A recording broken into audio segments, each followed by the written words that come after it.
Afternoon. আজি মই লাই শাকৰ লগত গাহৰি মাংস বনাম। আহকচোন চাওঁ কেনেদৰে বনাইছোঁ। মই এয়া গাহৰি মাংস লৈছোঁ আৰু এয়া লৈছোঁ আপোনাৰ লাই শাক অলপ সৰুকৈ কাটি লৈছোঁ, বিলাহী লৈছোঁ, আদা, নহৰু, পিঁয়াজ আৰু ভোট জলকীয়া লৈছোঁ। এতিয়া আহকচোন আমি ভিডিঅ'টো আৰম্ভ কৰোঁ। যিহেতুকে মই মাংসখিনি বইলকৈ বনাম, সেইটো কাৰণে মই মাংসখিনি শুকান কেৰাহীখনত দি লৈছোঁ।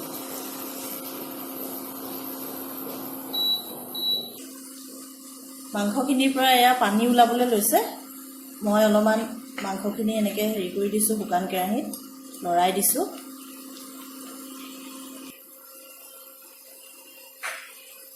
এতিয়া মই নিমখ অলপ দি দিছোঁ। মাংসখিনিত মই নিমখ অলপ দি এয়া ঢাকোন মাৰি দিছোঁ অকণমান দেৰিৰ কাৰণে।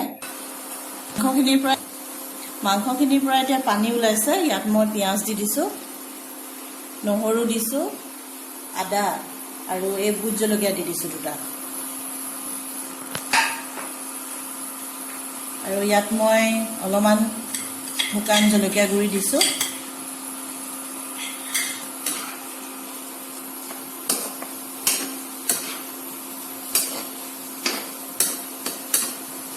এতিয়া মাংসখিনি সিজাই আছোঁ। ইয়াৰ পৰা যেতিয়ালৈকে তেল নোলায় তেতিয়ালৈকে আমি ইয়াক কম জুইত সিজাব লাগিব।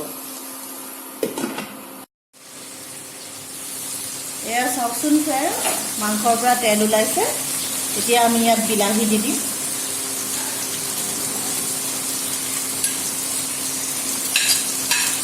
আৰু লাই শাকখিনিও এড কৰি দিছোঁ।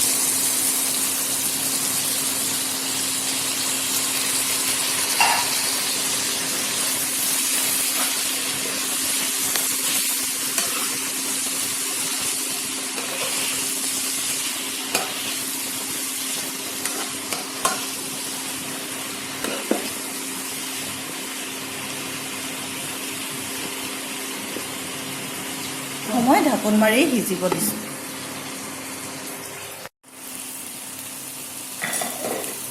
এয়া চাওকচোন ফ্ৰেণ্ডছ, ইমান ধুনীয়া হৈছে।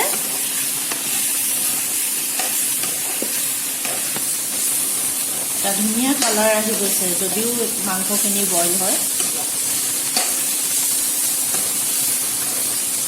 এয়া আমাৰ বইল গাহৰি মাংস লাই শাকৰ লগত হৈ গৈছে। এতিয়া আমি ইয়াক পৰিৱেশন কৰিম।